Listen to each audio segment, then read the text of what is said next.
Mes chers compatriotes, aujourd'hui je m'adresse à vous, Françaises, Français. L'heure est grave.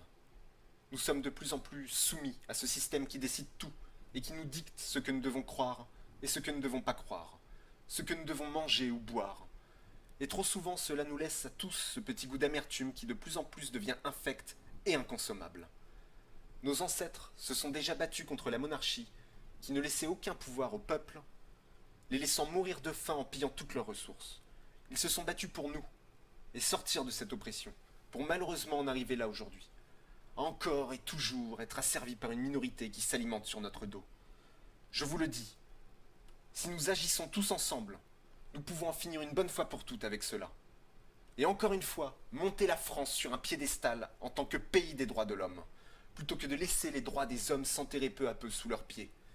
Pour cela, je vous propose, mes chères sœurs et mes chers frères, de changer le système, de façon à ce que chacun ait son mot à dire en permanence, plutôt que de nous entêter à aller voter tous les 5 ans pour un parti qui en fera qu'à sa tête en laissant encore et toujours derrière lui les belles paroles promises durant la campagne présidentielle, plutôt que d'élire une minorité qui a le grand sourire au moment des élections et qui passe leur temps à nous fouetter une fois la présidentielle passée. Ce n'est pas ça la démocratie. Ce n'est pas simplement d'aller voter pour tel ou tel représentant qui prendront des décisions en leur faveur et non à la nôtre une fois au pouvoir. C'est pourquoi je vous propose d'opter pour la dissolution de l'Assemblée nationale, qui eux sont payés une fortune à dormir ou à se curer le nez tel des cancres, plutôt que de nous représenter et de s'interroger sur notre qualité de vie.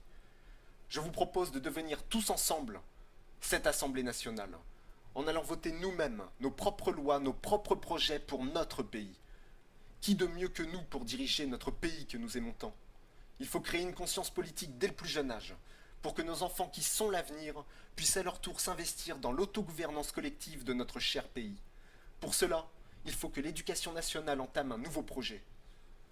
Pour ce qui est du Sénat, il va de soi que la dissolution est également nécessaire, afin de les remplacer par des conseillers hautement qualifiés, qui se composeront d'ingénieurs environnementaux, de scientifiques, d'économistes et bien d'autres qui représenteront chaque ministère, mais qui ne prendront jamais aucune décision sans notre consentement, et qui au lieu de ça travailleront réellement et se creuseront les ménages jour et nuit pour l'avenir durable de notre patrie et de chacun de nous, afin de nous proposer des lois et des projets plus justes pour tous. Ensuite, ce sera à nous de peser le pour et le contre avec l'aide des journalistes libres, qui appartiendront au peuple et non aux banques et tout autre groupe de pression. S'il vous plaît, Françaises, Français, pour l'avenir de nos enfants, pour l'évolution de notre pays, plutôt que de voter pour un homme masqué, votez pour vous. Merci de m'avoir écouté. Partagez, participez et aidez-vous, en créant ensemble un programme jeune, fiable et surtout juste. Nous n'avons jamais eu besoin d'eux pour ça. Tous ces partis politiques ne servent qu'à une chose, nous diviser. À l'heure où Internet peut nous rassembler, profitons-en pour créer ensemble une société nouvelle qui sera la nôtre. Parlons-en, débattons maintenant.